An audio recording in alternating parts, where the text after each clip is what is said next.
All right, we'll go back to the league race. This time we're back at FTRL GT1 at Tokyo. So this is week number 10 of 12, so only 2 more to go after this. And we're heading straight into the affair here, to be fair. So straight in. And we are first of 3 races. This grid being set by championship order of the teams. So basically, me and Lee started just behind Tom and Ross, and we're into it. We're gone. We're Group 4 Masters. Let's go. We're in Tokyo. Let's flip and go. And yeah, good enough start, to be fair. I was hoping to be, at the front of the field here. I thought this might be enough to just keep away from the rest of the pack, but this is a track, and these layers in Tokyo can be, shall we say, pretty adventurous, because the slipstream does keep a lot of people in it, but a few more twists and turns to this one than, say, southeast. So I thought perhaps, we could be safe, but we could be safe with a nice toffee. But alas, this will soon turn to earwax. Just exploring on the outside, just want to get a good run, and then I left the door open a bit much for Sean. So that was foolish on my part, because you knew someone was going to just send up the inside and just, hope for the best, but yeah, I left the door way too open there. But anyways, we move on and we try and slipstream our way up past Sean. So, you know a dusty fossil. I love that. You know it. Anyways, we're going to try to go down the inside of Sean here then. He leaves a space and he takes the wide line. He's going to hit the wall and exit, and we're going to be able to sneak back through. So that's us. But this squabbling is really damaging already, because, we don't want to lose too much time. Sean keeps the car in there, bunny hops across, and that was just nonsense. That was just a bit silly, to be honest. And he's still right there. I've basically corrected him. I corrected them back across, so yeah, it's it was just, there was no need for that. I don't. It's so frustrating, because now we're cut off from the rest of the top 3, and now we're in the pack and we're never getting back to the top 3 here. So that's really annoying. So it was just a bit senseless, I thought. But anyways, we just have to keep going as best we can and hope we can maybe make a break for it if possible, but I have no idea if that's going to be the case. We've got lots of company behind, so I thought I've got a good slipstream here down to the hairpin. We'll go for the move down the inside, brake a little later, rotate the car in. Yep, check, all good. Bit of contact behind. I think that was Pagani on Sean, so we move on and we move up then into P4 and hopefully try and get away from these guys. But lap number 4, Lennon is behind. He's gotten past Pagani and he's now slipping down the inside there as well. That's fair enough. But he goes deep on the exit, and a little bit of contact, but we're going to have alongside. I thought, he's got the car on the outside. Surely he's going to back out. The footage there, and I laughed because it seemed like it was one way, but Lennon actually was not at fault for that. Lennon got hit by Pagani, who got hit by Dom, and it launched Lennon across the curb into me, and that's how we ended up where we were. So so not Lennon's fault there at all. I was surprised he left on the inside, and we would have been fine on exit, but just a contact McGee into that hairpin. It was, or chicane rather. It was pretty gnarly stuff, dude. Yes, boost me harder, Daddy. I will try if I can, but Pine goes a little deep then, and I know I've got good pace, and then Chubbs is down my inside as well now, and all of a sudden, I know I've got top 5 pace in this race, or at least top 7, but it's just descended into absolute carnage at this stage, and sometimes it's just a classic case of sometimes F2 just tailspins itself into chaos, and that's what this race was. Absolute shit show this race one. It really was just been bashed around.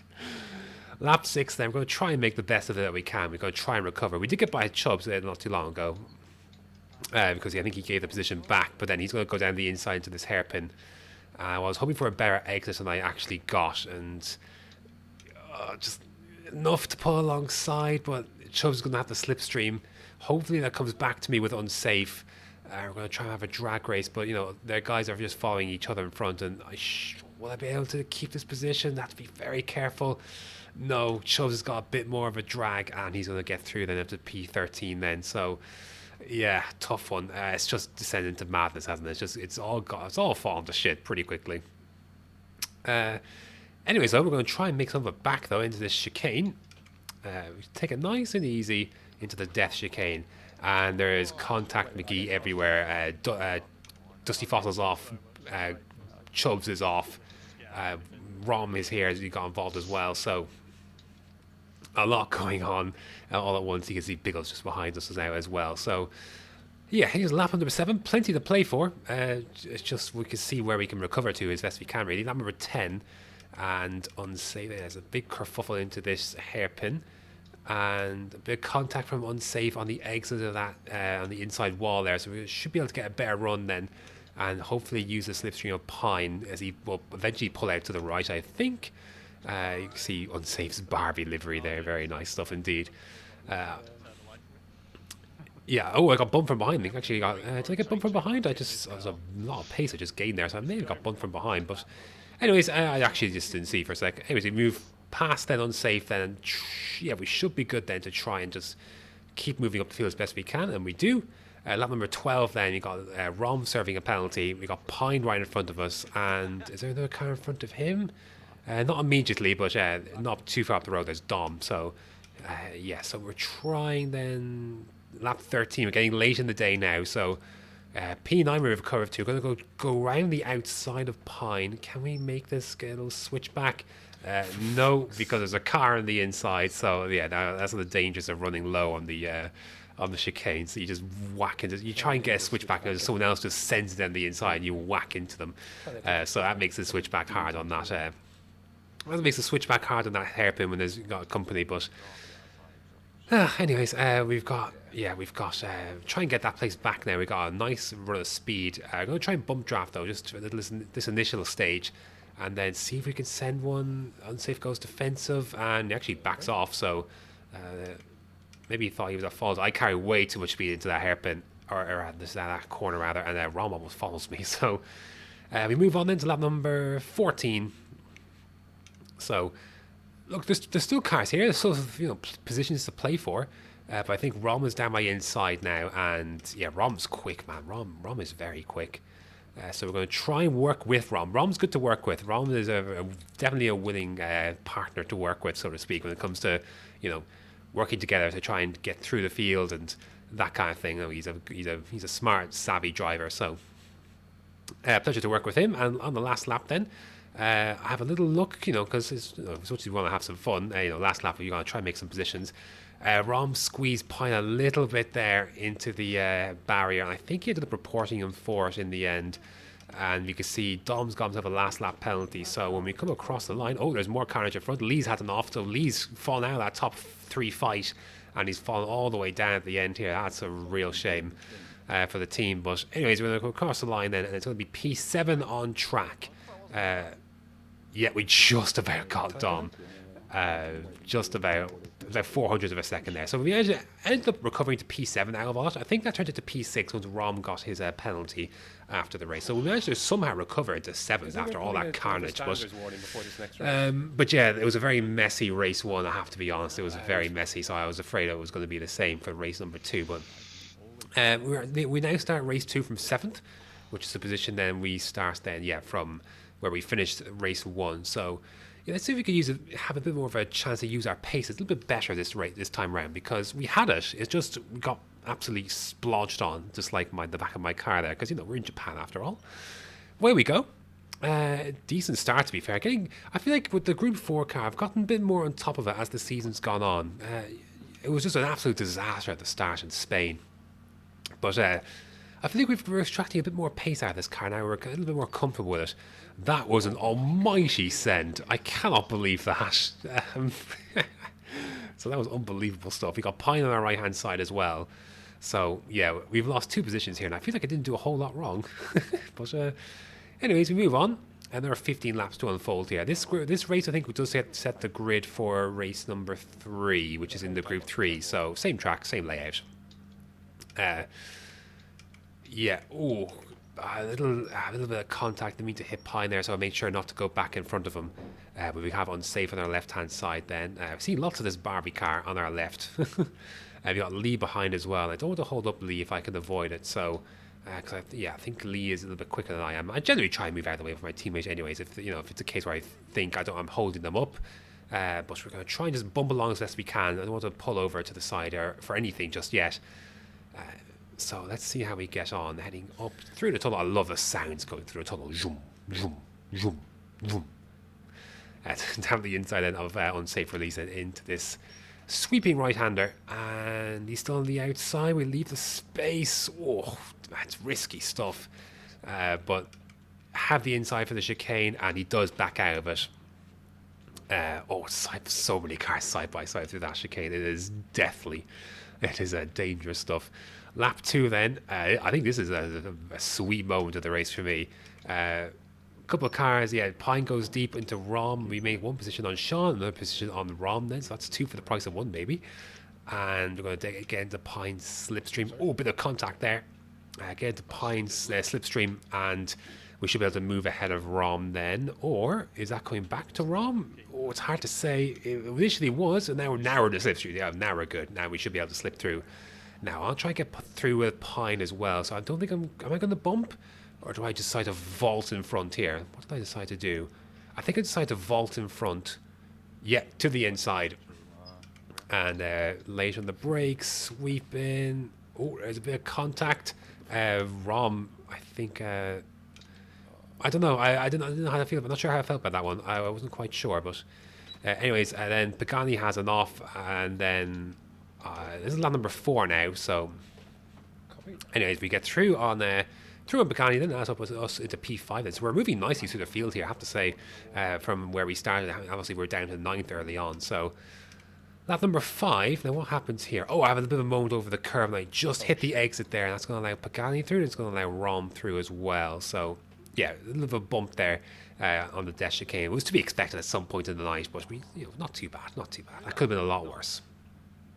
So, moving then on to lap number 7, we got a penalty then for Pagani, which should vault us ahead. Yep, got the overspeed, so we get through that, and we move up into 6th position then. So, yeah, we're going to have to get used to seeing Rom and Pagani. You'll see this trend often through, well, not often, but you'll see this trend throughout the evening. But lap number 9 then, so Rom shaping up a move on Dom, who is killing his tyres. This race is a little bit more difficult for the tyres, I found, than the first one. But anyways, yeah, tough stuff. Yeah, we should have the position, the stubborn defense being offered there by Dom, but we should be able to get in the slipstream of Rom, and that should take us then up into P5 once we manage to maneuver ourselves a little bit. So, yeah, Rom pulled over to the right, and we get that slipstream, and we move up then into P number 5. And lap number 12, Lennon then is vulnerable as well on his tyres, so I knew I was going to have a good run on him, and Rom's got a penalty in front as well, so plenty to play for potentially, coming down to the last few laps. This is getting close for a podium spot then, down the inside of Lennon.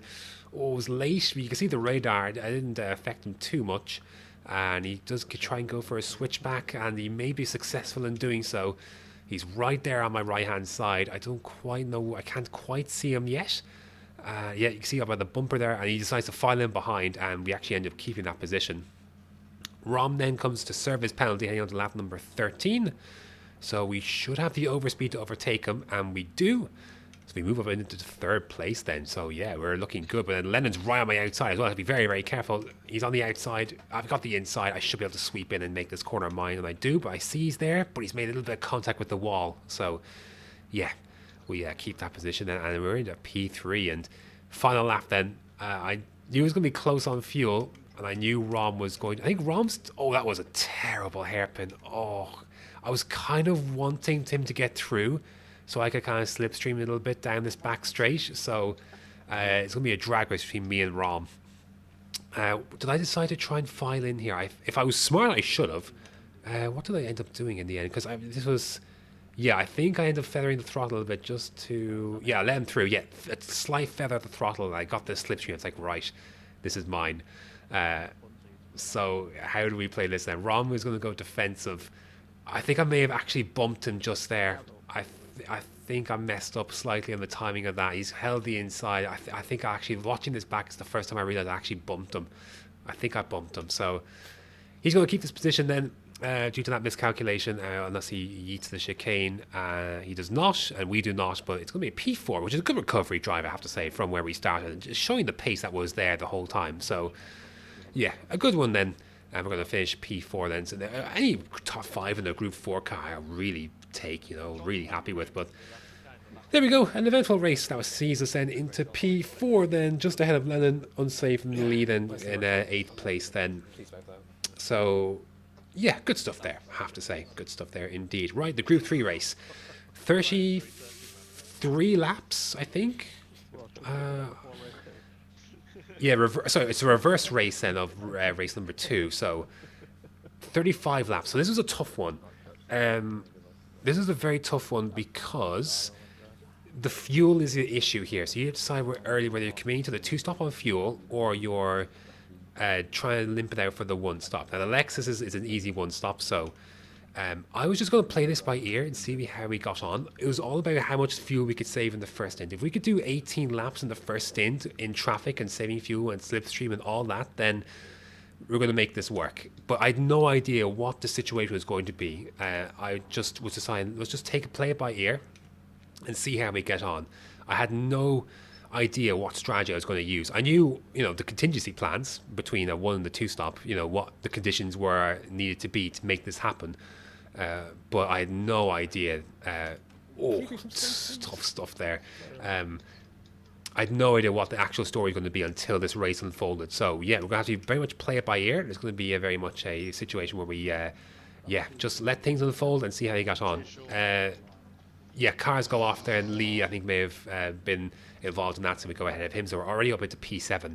So we're moving up through the field, and look at this kerfuffle. I think this is for our podium spot up ahead. So we've got Lennon, Pagani, Pine, Biggles, and Tom then as well. So we're going to try and stay tight if we can.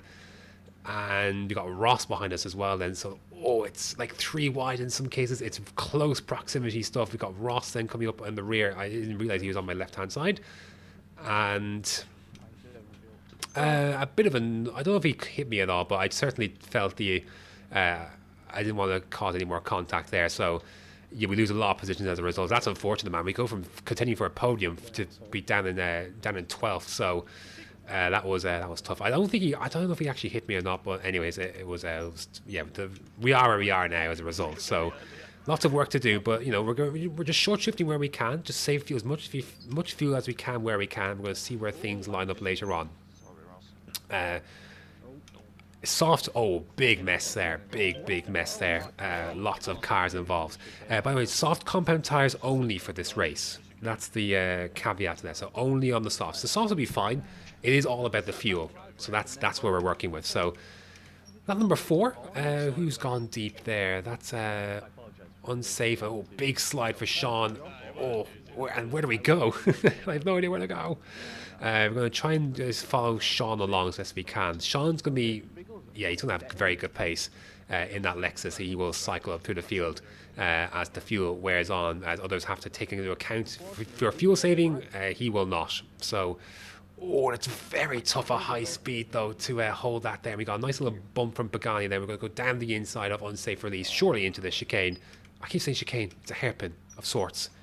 And we get the move done, yes, and then we're very close to the wall and exit, so we get that done then. That's number 8.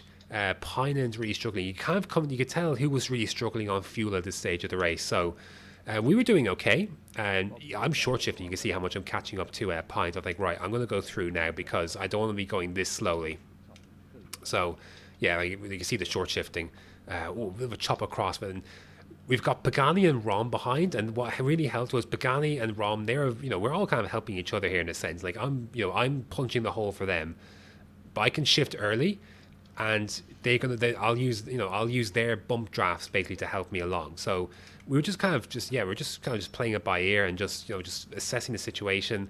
We're all just trying to hit our targets, and so we just work together basically to do that. So lap 11, you can see the pit lane's actually at the end there. Tom goes into the pit lane's at the midway through the lap here. So Tom goes in, he commits to the 2-stop, and I decided, yeah, by this stage that I was going to try and do the 1. So that's what we were planning to do. So we can see, it's just a matter of how far we can go, really. But we have to get 18 laps out of this thing. Like, we have to. You can see 5.5 laps. That's about on target, but we just need a little bit more. So let's see how far we can go with it. Chubbs then, I'm afraid, has had a spin coming into the pits. That's unfortunate for him, but anyways, yeah. It makes the fuel dynamic and trying to approximate how much you've got to play for a lot more interesting with the pit lane halfway around the lap. You can see Dom then is in extreme fuel save mode as well. So anyways, we move on. You can see Sean then, who we were squabbling with earlier, is 5 seconds up the road. Or, yeah, basically 5 seconds up the road. So yeah, it doesn't have to save as much fuel as we are. But we do get to lap 18, and that was the main thing. And we come into the pits then. Yeah, so that was a really successful first stint. Really, really good stuff. That's exactly what we needed. Again, had no idea heading into the race what was going to be possible and what was actually going to be the plan. But the way the race unfolded, you just have to try and make adjustments on the fly, and we ended up being in a perfect position with Pagani and Rom rather to work together and make that work for us. So obviously, Rom's going to have a lot more fuel, and so is Sean. Pagani does one more lap. The thing with that Beetle is it has a 7th gear, which is really helpful for fuel saving in some regards. So with the tyre not being much of a factor here, the Beetle comes into the play. This was not with I had planned a 2-stop. Yeah, I definitely had planned a 2-stop. So, but we were able to make it work with how the race unfolded, and we've got Rom just in front of us there. So you see, he's obviously not had to fuel as much, I don't think. But or if he is, then he could just push flat. Whereas I still had to do some fuel saving, to get to 17 laps. We've done 18 laps, yes, but we did have a lot of help for that. So we do have to, try and work a little bit hard to make this stint work. And Rom initially tried to pull me along with him, but because it would have been useful for us both for us to do so, but I just didn't have the pace to keep up in the second stint with the Lexus. They were just too much, with less laps to work with, more fuel to save. Yeah, it was just a bit too much to ask for this occasion. But we're doing really well. We moved up into 7th place then after the Chubbs' pit stop then. We have other guys that come into the pits then, lap 23 for their 2-stop. So, yeah, we're going to get by Ross, Lennon and Tom, but the Corvettes are quite handy here, to be fair, and they can get some good speed despite shifting up halfway through. So, yeah, they're in a good spot then, and we're in 4th place at the moment, but you can see the Sean is just pulling away out in front. Like, it's just, the Lexus was just unbelievable around here, and Pagani ended up being in that position as well. Lap 30 then, we kind of just settled into our own little pace then, own little space, just to kind of save fuel and do that kind of thing. Tom then on his 2-stop is coming through then, so we're just going to not fight that too much. He's got a bit more pace than I do. So I'm just trying to use Tom to save a bit of fuel. We got 6 seconds back to Dom, and Ross is back there too. But yeah, there we go then. That's it then. That was this race. It was the Group 3 was just pretty quiet in the end. The action came in the first half of it, but just a really excellent job executing that race. I'm actually very, very pleased about how that race turned out. We really executed that really, really well. To get the 1-stop to work there. And I know it didn't look as if it was hard work on the video, but trust me, that was hard work to get that to work. But I'm not one to toot my own horn a ton, but that was very helpful stuff indeed. That was really, really a really strong race. So I was delighted with how that worked out. So yeah, P5 then up from P11 then. We had a really good haul of points, which is a shame how race 1 turned out in the end. We could have had a few, like 3 top 5s, but anyways, not to be. This is what happened then. Yeah, you can see what happened to Lennon. Yeah, not his fault really. In the end, it was just a bit of a kerfuffle that first race. But anyways, here's the standings then. We move up then, or we stay in 6th with 247, just right behind Lee, who had a tough week this week with getting involved in a few accidents and that sort of thing. But yeah, good week for us then, and yeah, 2 race wins in a row then for Sean in the Group 3. Offset by some of the work in the Group 4s, which puts Pagani back up into 3rd by a little margin then as well. So that was good stuff from him. And then we move on to the constructor standings then, or the manufacturer standings, I should really call them. Our lead is sliced into a little bit then between the Rom's good results and Sean's good results, and obviously they had a 1-2 in the Group 3 race. So yeah, good stuff from them all around. But we have a buffer, and we continue to work with that. That's going to do it for week number 10 of GT1 at Tokyo. Next up is a bunch of American tracks that involve quite a lot of sand. I don't really like sand, so we'll see how that goes. But anyways, thanks for watching, and until next time.